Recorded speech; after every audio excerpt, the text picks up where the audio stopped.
नमस्कार। आज मैं वेंट ऑफ फैक्टर का जो बच्चों के डाउट्स थे उसको भी क्लियर करूंगा।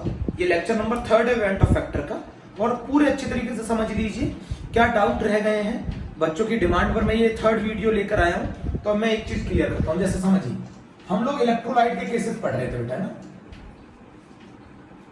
हम लोग इलेक्ट्रोलाइट के केसेस पढ़ रहे थे, और इलेक्ट्रोलाइट के अंदर दो केसेस होते हैं, एक डिसोसिएशन होता है, एक एसोसिएशन होता है। मैं दोनों क्लियर कर देता हूं ना आज, बहुत अच्छे से समझ लीजिएगा ना।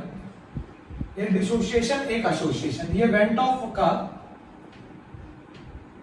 फैक्टर का लेक्चर नंबर 3 है।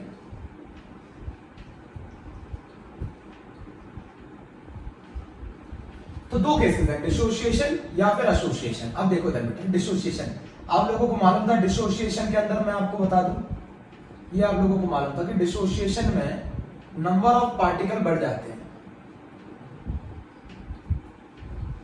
अब कितने गुना पार्टिकल बढ़ा, ये किसने बताया? वेंट ऑफ ने बताया। सर वेंट ऑफ ने आई नहीं तो बताया था कि कितने गुना पार्टिकल बढ़ गए। मान लीजिए अगर पार्टिकल डबल हो जाए तो आई की वैल्यू 2 हो जाती है, जस्ट डबल हो गए, नंबर ऑफ पार्टिकल डबल हो गए। भाई सॉल्वेंट में डालने के बाद अगर पार्टिकल्स डबल हो जाए तो कितने गुना बढ़ गया, यही तो बताया था वेंट ऑफ ने। आई कहते हैं उसने यही तो बताया कितने गुना पार्टिकल बढ़ गए। तो डिसोसिएशन के अंदर नंबर ऑफ पार्टिकल बढ़ जाते हैं, और अगर नंबर ऑफ पार्टिकल बढ़ेंगे तो colligative property observed, colligative property theoretical से ज्यादा आएगी। भाई नंबर ऑफ पार्टिकल के डायरेक्टली प्रोपोर्शनल होती है ना कॉलिगेटिव प्रॉपर्टी, तो colligative property observed colligative property theoretical से ज्यादा आएगी। अब आप इसका जानते हैं फॉर्मूला, आई बराबर होता है colligative property observed upon colligative property theoretical. आपने ये पिछले टर्म में पढ़ा। तो colligative property observed greater than colligative property theoretical होगी, तो आई की वैल्यू ग्रेटर देन 1 आएगी। और आपको अच्छी तरह मालूम है कॉलिगेटिव प्रॉपर्टी का मोलर मास इनवर्सली प्रोपोर्शनल होता है, तो ऊपर आ जाएगा m theoretical upon m observed. पहली बात तो ये क्लियर कर लो। तो अगर कॉलिगेटिव प्रॉपर्टी ऑब्जर्व्ड ज्यादा है तो डिसोसिएशन में मास जाने के बाद, सॉल्वेंट में जाने के बाद सॉल्यूट डिसोशिएट होते हैं, तो डिसोशिएट होते हैं तो उनका मास कम हो जाएगा। m थ्योरेटिकल ज्यादा होता है m ऑब्जर्व्ड। बात इतनी क्लियर हो गई थी।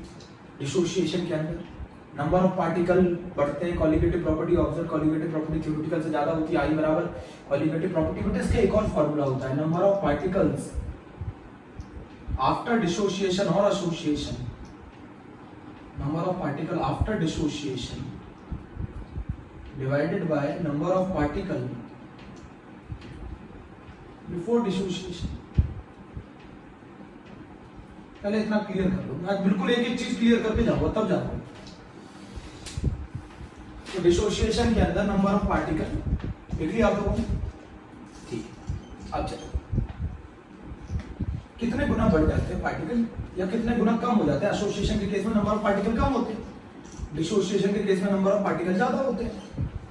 बात आ गई ना आप लोगों के समझ में? अब जरा देखो, हम लोगों को आई इज इक्वल्स टू, सबसे पहले मान लीजिए कि इलेक्ट्रोलाइट है An, वो डिसोशिएट हुआ n पार्टिकल्स में n, ठीक है।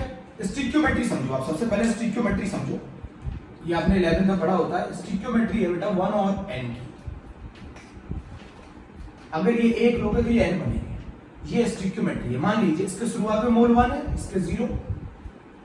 ये मान लीजिए अगर ये अल्फा डिसोशिएट होगा, अगर ये मान लीजिए ये अल्फा डिसोशिएट होगा तो ये कितना बनेगा? n अल्फा बनेगा। अगर कुछ समय के बाद मान लो ये अल्फा डिसोशिएट होगा तो ये n अल्फा बनेगा। Alpha is called degree of dissociation. तो बताओ i क्या होगा? Number of particle after dissociation 1 minus alpha plus n alpha divided by 1। इससे फार्मूला आ गया i का, i इज इक्वल्स टू आ गया 1 प्लस n माइनस 1 अल्फा। एक इलेक्ट्रोलाइट टूटने के बाद कितने पार्टिकल्स देता है, उसी को तो कहते हैं n is the number of particle after dissociation. मान लो एक इलेक्ट्रोलाइट टूटने के बाद 2 पार्टिकल देता है तो n की वैल्यू 2 होगी। अभी समझा?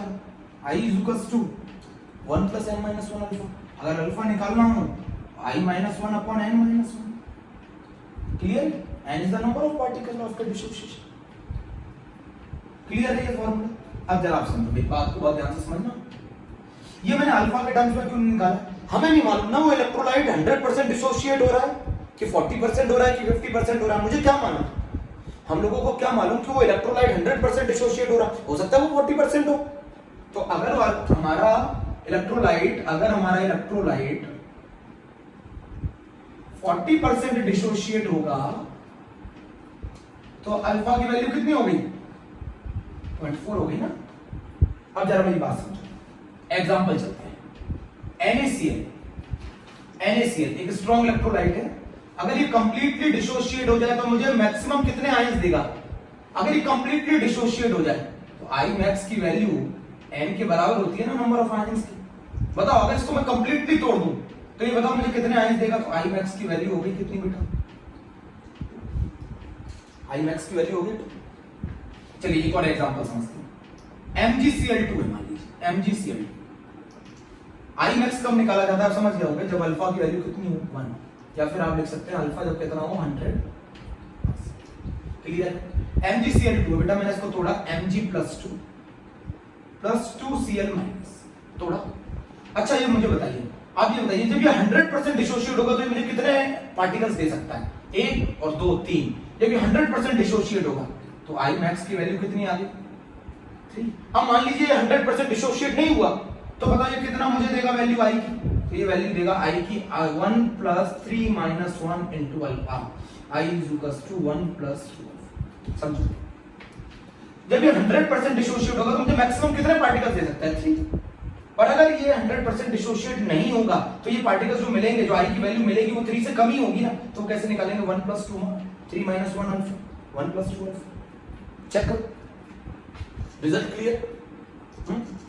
डिसोशिएशन का केस पढ़ा होगा पहले।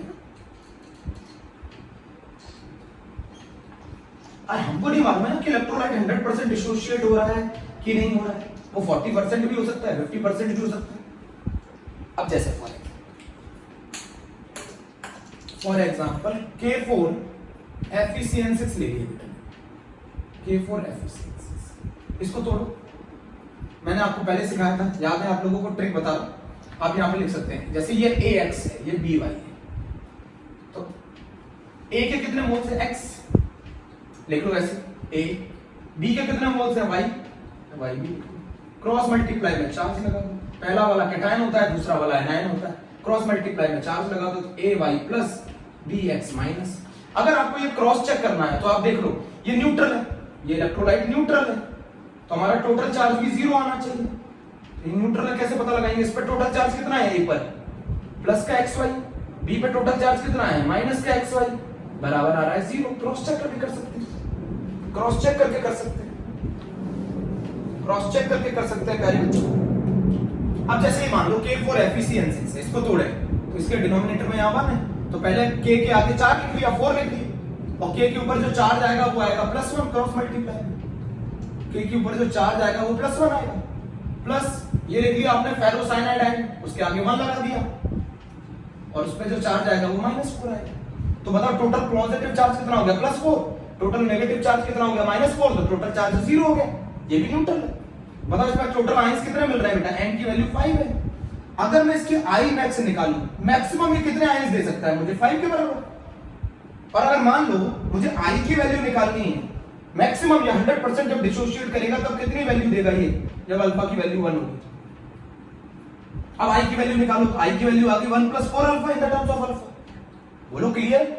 अब जैसे मान लो K2HgI4 है, K2HgI4 है, बच्चों का बड़ा डाउट था, इसको तोड़ लेते। 2K प्लस, ये 2 आ गई, K प्लस, यहाँ 1 क्रॉस मल्टीप्लाई में, और ये ले लिया HgI4 -2। देखो इसमें टोटल नेगेटिव चार्ज -2 है, इसमें टोटल पॉजिटिव चार्ज +2 है, तो 0 है, नेट चार्ज 0। अच्छा मुझे बताओ, अगर मैं इसकी I max निकालूं तो I max कितना होगा इसका? 3। कंप्लीटली डिसोशिएट हो जाएगा तो मुझे 3 पार्टिकल्स दे सकता है। और अगर मैं इसकी I की वैल्यू निकालूं in the terms of alpha तो ये होगी 1 + 2 अल्फा। अब IIT ने अल्फा दे रखा था 40%, अल्फा 40%, तो अल्फा की वैल्यू होगी 0.4। अल्फा की वैल्यू 0.4 हो गई तो I की वैल्यू होगी 1 + 2 × 0.4, ये आ गई बेटा 1.8। जरा चेक करो, मैंने दोनों एग्जांपल बता दिए K4 FeCN6। जब 100% डिसोशिएट हो जाएगा तो कितने आयंस दे सकता है आपको? 5। और अगर मान लो 100% डिसोशिएट नहीं हुआ तो 1 + 4 अल्फा। K2HgI4 100% डिसोशिएट हो जाएगा तो आपको कितने पार्टिकल्स दे सकता है? 3। अगर नहीं डिसोशिएट होगा तो देगा 1 + 2 अल्फा, अल्फा की वैल्यू 40%। अभी भी क्लियर नहीं, चलो कोई बात। अभी भी क्लियर?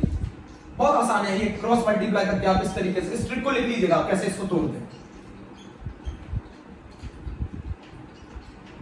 अब जैसे मान लीजिए, मैं आपको एक और एग्जांपल सिखा देता हूं। जैसे मान लीजिए ये Al2SO4 का होल है, तो मैंने सबसे पहले सिखाया था 2Al लिख लो, 3SO4 लिख लो, क्रॉस मल्टीप्लाई में चार्ज लगा दो, यहां पर आ जाएगा -2, यहां आ जाएगा +3, 2 3 जा 6, 3 - 6, नेट चार्ज 0। तो अगर मैं इसकी आई मैक्स निकालूं तो बताओ ये मैक्सिमम मुझे कितने आयंस दे सकता है? 5। और अगर मैं इसका आई निकालूं तो बेटा ये आ जाएगा 1 + 4 अल्फा। चेक करो, अभी भी नहीं आया तो चेक। अगर मैं आपको Na2SO4 दे दूं तो 2Na + SO4 - 2 थोड़ा। अच्छा, ये मैक्सिमम कितने पार्टिकल्स दे सकता है? जब ये 100% टूट जाए तो कितने दे सकता है? 2Na + 1 SO4 - 2, 3। और मान लो अगर ये 100% ना टूटे तो 1 + 12। ये भी जी में आया, ये भी जी में आया। अच्छा, एक तरीके से और भी कर सकते हैं। आपको अगर लॉन्ग तरीका जाना है तो आप ऐसे जा सकते हो, Na2SO4 ले लो और ये ले लो 2Na + SO4 - 2। शुरुआत में इसका मोल 1, इसके 0, इसके 0, ये अल्फा डिसोसिएट हुआ। स्टिक्योमेट्री कितने की है? 1 2 1 की। तो अगर ये अल्फा डिसोसिएट होगा तो ये कितना बनेगा? 2 अल्फा, और ये अल्फा। तो आई का क्या फार्मूला होता है? Number of particle after dissociation, 2 alpha + alpha divided by 1। तो ये वैल्यू आ गई आई की 1 + 2 अल्फा। ये मेथड भी कर सकते हैं, ये मेथड भी कर सकते हैं। बोलो क्लियर है प्यारे बच्चों? ठीक है, नोट कर लिया? जब 100% डिसोसिएट होगा तो 3 पार्टिकल्स मिलेंगे, जब 100% डिसोसिएट नहीं होगा तो 1 + 2 अल्फा। जब 100% डिसोसिएट होगा तो कितने पार्टिकल्स मिलेंगे? 5। और अगर 100% डिसोसिएट नहीं होगा तो 1 + 4 अल्फा। क्लियर है प्यारे बच्चों?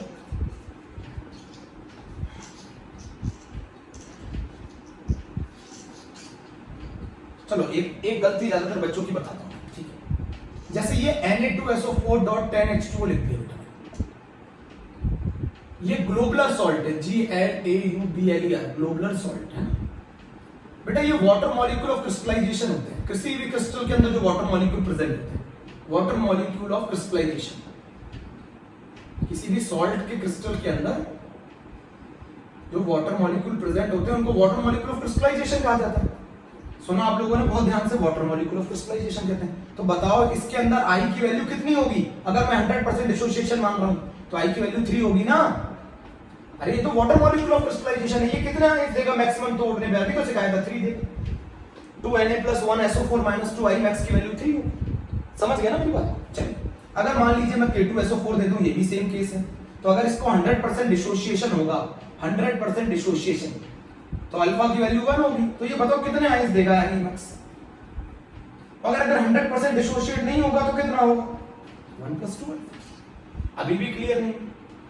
चलिए, जैसे ये मान लीजिए CO H2O का होल 5 Cl Cl2.H2O बेटा, फिर ये वाटर मॉलिक्यूल ऑफ क्रिस्टलाइजेशन,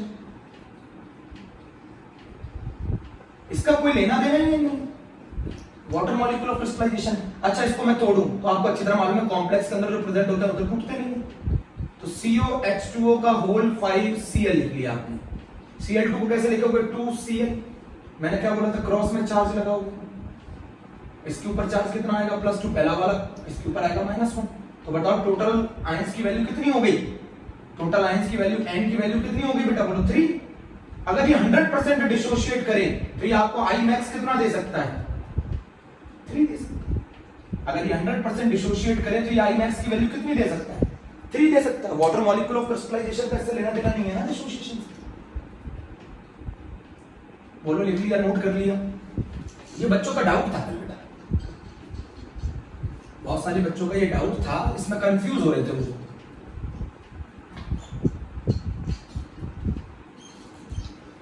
बोलो प्यारे बच्चों, नोट कर लिया?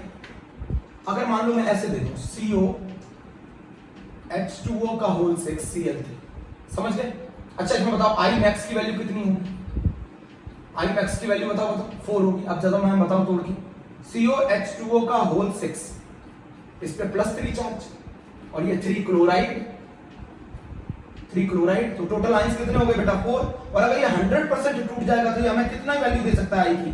अगर ये कंप्लीटली डिसोशिएट हो जाए तो आई की वैल्यू n के बराबर होती है मैक्सिमम 4 की वैल्यू।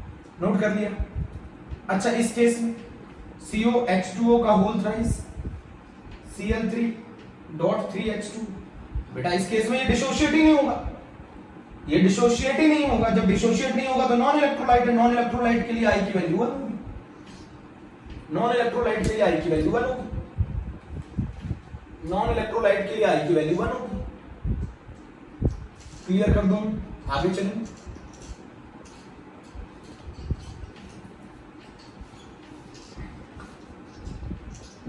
ये बेटा डिसोसिएशन का केस था। अब डिसोसिएशन के केस में मैं आपसे ये बता दूं, आपने फॉर्मूले पढ़े P not minus P S upon P not is equals to I into X B, delta T B बराबर आपने पढ़ा I into K B into N, delta T F बराबर आपने पढ़ा I into K F into N, और आपने पाई बराबर पढ़ा आई सी आर टी। पढ़ा ना, मैं बता रहा हूं आपने पढ़ा ये सब। तो आपको एक चीज समझनी पड़ेगी, अगर नंबर ऑफ पार्टिकल्स बढ़ रहे हैं, आई की वैल्यू अगर बढ़ रही है, मैं आई की वैल्यू की बात कर रहा हूं, इसका मतलब कंसंट्रेशन सेम है इलेक्ट्रोलाइट का, मैं दो इलेक्ट्रोलाइट के बीच में कंपैरिजन कर रहा हूं। अगर आई की वैल्यू बढ़ रही है तो डेल्टा टी भी बढ़ेगा, और अगर डेल्टा टी भी बढ़ेगा तो बॉइलिंग पॉइंट ऑफ सॉल्यूशन भी बढ़ेगा। जितना ज्यादा एलिवेशन आता है उतना ज्यादा ही तो होता है बॉइलिंग पॉइंट सॉल्यूशन का। मेरी बात को समझो बहुत ध्यान से, बहुत इंपॉर्टेंट है।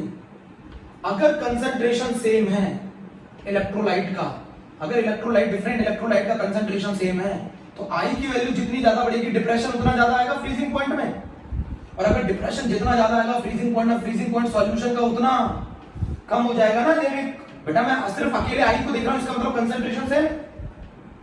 बोलो, अगर मैं कंसंट्रेशन सेम की बात करूं तो आई की वैल्यू अगर मैं बढ़ाऊंगा तो नंबर ऑफ पार्टिकल बढ़ेंगे, और नंबर ऑफ पार्टिकल बढ़ेंगे तो ऑस्मोटिक प्रेशर बढ़ेगा। बेटा ये कहानी जबकि जो कंसंट्रेशन क्या हो सेम हो। अगर मान लीजिए कंसंट्रेशन डिफरेंट है इलेक्ट्रोलाइट्स का तो दोनों पे डिपेंड करेगी, आई पर भी कंसंट्रेशन डिफरेंट है तो आई पे भी डिपेंड करेगी। जैसे मान लीजिए अगर कंसंट्रेशन डिफरेंट है तो पाई की वैल्यू जो होगी वो आई और सी पे डिपेंड करेगी। आई और सी का प्रोडक्ट आप निकाल के देखोगे, आर और टी तो सभी के लिए सेम होगा। अगर मैं इलेक्ट्रोलाइट्स हैविंग डिफरेंट कंसंट्रेशन,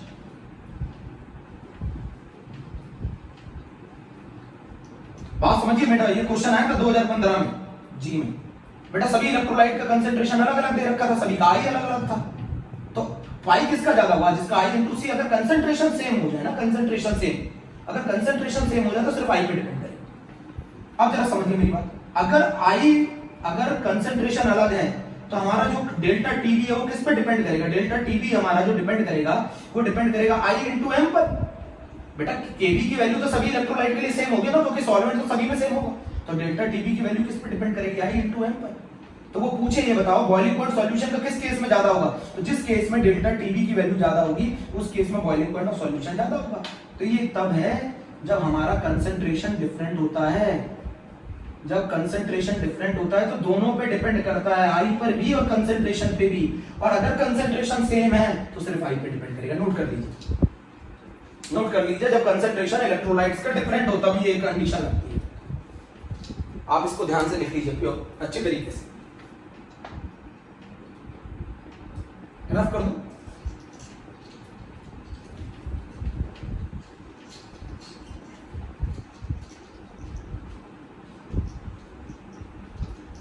अब जैसे आप बोलेंगे क्वेश्चन करके बताइए, जरा समझा दीजिए क्वेश्चन। बेटा मैं क्वेश्चन समझाता हूं, देखो पूछ रहा है फ्रीजिंग पॉइंट ऑफ सॉल्यूशन किस केस में मैक्सिमम होगा। जी का क्वेश्चन है 2018 का। Freezing point of solution maximum पूछ रहा है, सबसे ज्यादा किस में होगा? तो सबसे ज्यादा उसमें होगा जिसमें डेल्टा टीएफ की वैल्यू सबसे कम होगी। डेल्टा टीएफ अगर कम होगा तो फ्रीजिंग पॉइंट ऑफ सॉल्यूशन ज्यादा होगा। तो डेल्टा टीएफ की वैल्यू किस में कम होगी? जिसमें आई कम होगा। कंसेप्ट समझिए बिल्कुल। आई अगर नंबर ऑफ पार्टिकल कम है तो डेल्टा टीएफ की वैल्यू कम है, डेल्टा टीएफ की वैल्यू जब कम है तो फ्रीजिंग पॉइंट ऑफ सॉल्यूशन ज्यादा है। तो वो क्वेश्चन पूछ रहा था 1 मोलर एक्वस सॉल्यूशन है इन सभी का, सभी का इलेक्ट्रोलाइट का 1 मोलर एक्वस सॉल्यूशन है, मतलब मोलरिटी सेम दे दी, कंसंट्रेशन सेम दे दिया, तो किस पे डिपेंड करेगा? सिर्फ आई पे। तो पहला ऑप्शन था COH2O का होल 6 Cl3। दूसरा ऑप्शन था COH2O का होल 5 Cl2.H2।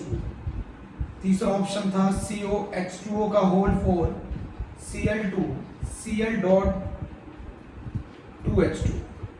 अगला ऑप्शन था COH2O का होल थ्राइस Cl3.3H2। ये ऑप्शन दे रखे थे, बहुत आसान क्वेश्चन है। अल्फा दिया भी नहीं है, अल्फा गिवन भी, अल्फा दिया भी नहीं और अल्फा फाइंड भी नहीं करना, तो हम लोग अपनी तरफ से मानेंगे they all are strong electrolyte.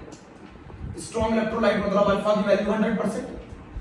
तो आई की वैल्यू इसके लिए कितनी होगी आपको मैं बता दूं, आई मैक्स इसके लिए 4 होगा। इसके लिए आई मैक्स कितना होगा अभी मैंने आपको डिसोशिएट करके बताया, इसके लिए आई मैक्स की वैल्यू 3 होगी। अगर मैं इसके केस में निकालूंगा आई मैक्स की वैल्यू कितनी होगी बेटा 2 होगी। इस केस में निकालूंगा तो आई मैक्स की वैल्यू बेटा 1 होगी। ये टूटेगा ही नहीं। तो ये बताइए सबसे आई सबसे कम किस में है, लास्ट वाले में। आई कम तो डेल्टा टीएफ कम, और डेल्टा टीएफ कम तो टीएफ ज्यादा। तो आंसर हो गया ये 2018 जी मेंस में क्वेश्चन आया था, बहुत ही आसान क्वेश्चन। नोट कर लीजिए प्यारे बच्चों, नोट कर लीजिए, नोट कर लीजिए, नोट कर लीजिए। ठीक है। तो ये हम लोगों ने डिसोसिएशन की कहानी पढ़नी है बेटा। हम अल्फा इसलिए लगाते क्योंकि हमें नहीं मालूम कि वो 100% डिसोशिएट हो भी रहा है या नहीं हो रहा है। हमें नहीं मालूम है कि वो 100% डिसोशिएट हो भी रहा है या नहीं हो रहा है। मान लीजिए अगर वो 40% डिसोशिएट हो तो अल्फा की रिक्वायरमेंट है ना। अगर वो 100% डिसोशिएट है तो अल्फा की रिक्वायरमेंट नहीं, क्योंकि अल्फा की वैल्यू 1। बेटा हमें नहीं मालूम है ना वो 100% हो रहा है या नहीं हो रहा है। चलिए अब हमारा जो लास्ट केस है वो रह गया एसोसिएशन। पर उससे पहले मैं आपको एक चीज बता दूं, कभी भी अगर आपको अल्फा निकालना हो, अल्फा फाइंड करना हो, तो सबसे पहले आप आई फाइंड करिए। फर्स्ट स्टेप में आप आई फाइंड करिए फर्स्ट। अगर आप आई फाइंड कर लेंगे, आई फाइंड करने के बाद आप अल्फा फाइंड करिए। आई फाइंड करने के लिए तो फॉर्मूले लगाओगे ये सब, delta TB is equals to I into KB into M, delta TF is equals to I into KF into M लगाओगे ना। इनसे आई निकाल लेना, pi is equals to I CRT. इनसे आई निकालने के बाद आप पुट कर दो alpha is equals to I minus 1 upon N minus 1। इससे आप अल्फा निकाल लो, इससे आप अल्फा निकाल लो। अब जैसे सुनो बहुत ध्यान से, ये भी क्वेश्चन आता है। एसिटिक एसिड है CH3COOH, ये वीक इलेक्ट्रोलाइट है। इसे वाटर में डिसॉल्व करोगे तो ये डिसोशिएट होगा, CH3COO माइनस और H प्लस। एनसीईआरटी का क्वेश्चन है, CH3COO माइनस H प्लस। इसके मोल शुरुआत में 1, इसके 0, इसके 0। स्टिक्योमेट्री कितने की है 1 1 1। तो अगर ये अल्फा डिसोशिएट होगा तो ये अल्फा बनेगा, ये अल्फा बनेगा। तो बताओ मेरा क्या होगा, आई की वैल्यू क्या होगी। आई की वैल्यू होगी 1 minus alpha plus alpha plus alpha. बोलो 1 माइनस अल्फा अल्फा अपॉन 1। ये आ गई आई की वैल्यू 1 प्लस अल्फा। अल्फा निकालना है तो क्या होगा बोलो, I minus 1। Alpha is equal to क्या होगा, आई माइनस 1। अब आई कैसे निकालोगे बेटा, आई निकालोगे इन फार्मूले से, delta TF is equal to I into KF into M, delta TB is equal to I into KB into M. इनसे आई निकालना है, इसको उठा के पुट कर देना, आंसर आ जाए।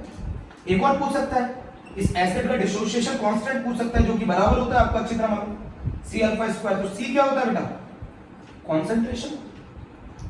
सी क्या होता है, कॉन्सेंट्रेशन। अल्फा यहां से निकालोगे, यहां पुट कर देना, के की वैल्यू आ जाएगी। नोट कर लो, यहां पे कहानी खत्म हो गई बेटा डिसोसिएशन। अब मत पूछिएगा, डिसोसिएशन बता दिया मैंने अच्छे से। डिसोसिएशन बेटा मैंने समझा दिया।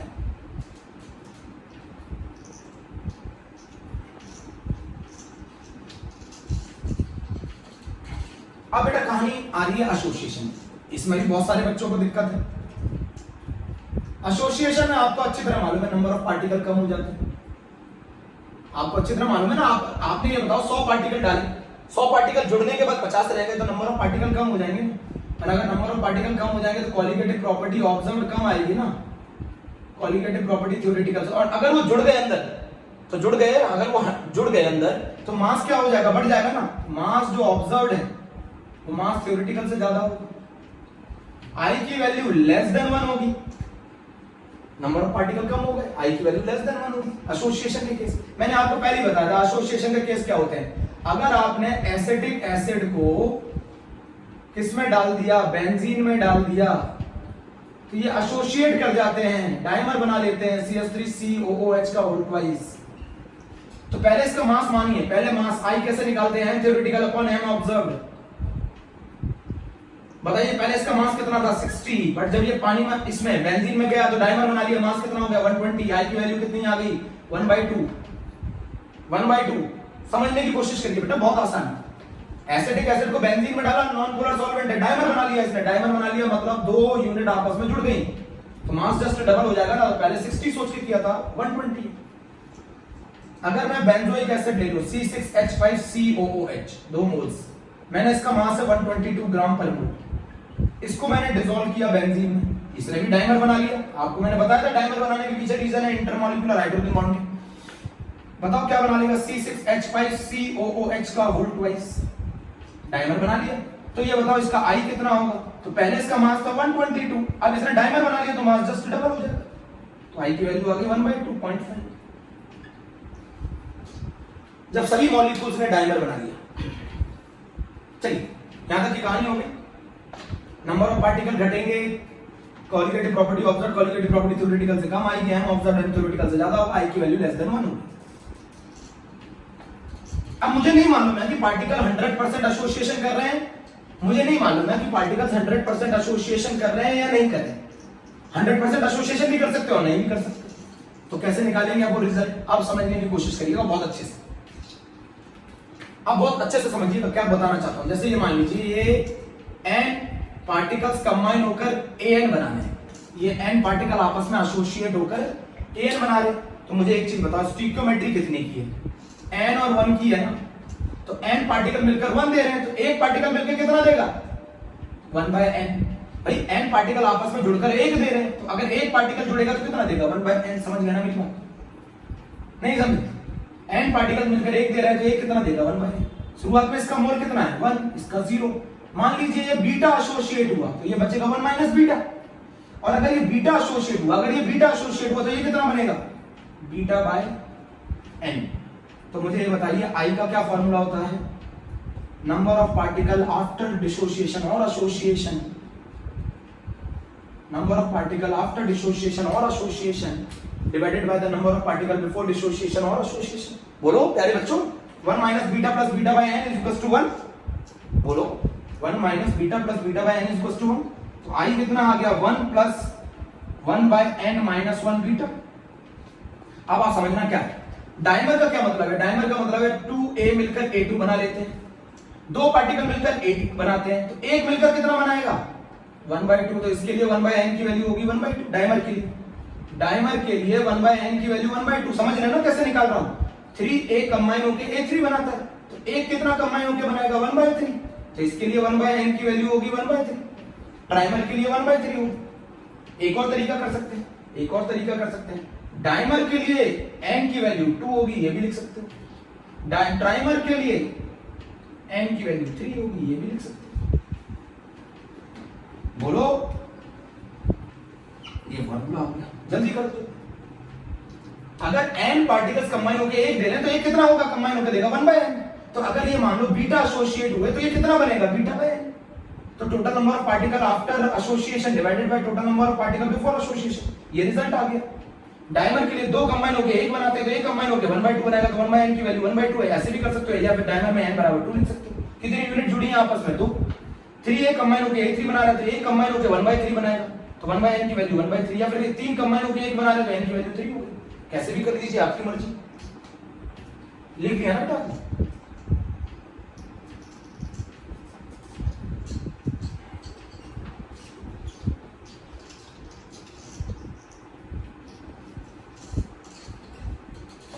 इसमें एक कहानी होती है कि अगर आपने I निकाला 1 प्लस 1/n माइनस 1 बीटा, और अगर आपने 100% एसोसिएशन कर दिया, 100% एसोसिएशन कर दिया, तो I की वैल्यू 1/n के बराबर आएगी। इसको I मिनिमम बोलेंगे क्योंकि इस बार ये कम हो जाता है, बीटा जैसे जैसे बढ़ाओगे I की वैल्यू कम हो जाती है। अब क्लियर, चलिए बता देता हूं, फिर से बता देता हूं कि एसिटिक एसिड बेंजीन में, बेटा ये ध्यान रखना, अगर एसिटिक एसिड को वाटर में डाल दिया तो डिसोसिएशन का केस है, बट एसिटिक एसिड को अगर बेंजीन में डाल दिया तो एसोसिएशन का केस। नीट ने पूछा था 2018 में, ये लिखा मैंने एसिटिक एसिड, लिखा बेटा मैंने, बहुत ध्यान से बनाना। इसके ऊपर H के ऊपर पार्शियली प्लस, इसमें पार्शियली माइनस, इसमें पार्शियली माइनस, इसमें पार्शियली प्लस, इनके बीच में क्या हो जाएगी, इंटरमॉलिक्यूलर हाइड्रोजन बॉन्डिंग, जिसकी वजह से ये एसोसिएशन है। मान लीजिए आप कोई एक अनजान सिटी में जाते हैं अपने दोस्त के साथ, उसमें आप किसी को नहीं जानते, तो क्या आप अपने दोस्त को छोड़ देंगे? नहीं छोड़ेंगे ना, उसको पकड़ के रखेंगे।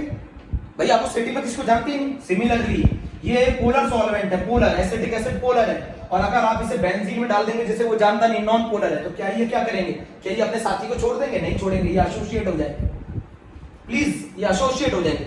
मान लीजिए मैं एक ऐसी सिटी में जाऊं जिसमें मैं सभी को जानता हूं, सही है, तो अगर मैं उसमें इसको एसिटिक एसिड को डाल दूंगा तो ये डिसोशिएट हो जाएगा, ये अकेले घूम सकता है, डिसोशिएट हो जाएगा। इसीलिए अगर मैं एसिटिक एसिड को वाटर में डाल दूं, water is a polar solvent, तो एसिटिक एसिड डिसोशिएट हो जाते हैं, बट अगर मैं नॉन पोलर सॉल्वेंट में डाल दूं तो वो एसोसिएट हो जाते हैं। सिमिलरली बेटा benzoic acid C6H5C double bond O और OH, C6H5COH double bond O, ये पार्शियली नेगेटिव, ये पार्शियली पॉजिटिव, ये पार्शियली पॉजिटिव, ये पार्शियली नेगेटिव। बेंजोइक एसिड भी डाइमर बना लेता है, डाइमर बना लेता है। एसोसिएशन के केस में बिल्कुल ध्यान रहेगा ना, I की वैल्यू लेस देन, इसमें आपको अच्छी तरह मालूम है qualitative property observed, qualitative property theoretical से कम आती है, नंबर ऑफ पार्टिकल्स कम हो जाते हैं, नंबर ऑफ पार्टिकल्स कम। बेटा ये मैंने पूरी थ्योरी इवेंट ऑफ वेक्टर की आप लोगों को पढ़ा दी। मेरे प्यारे बच्चों, अगर आप लोगों को अच्छा लगा हो तो लाइक करिएगा। Okay, thank you.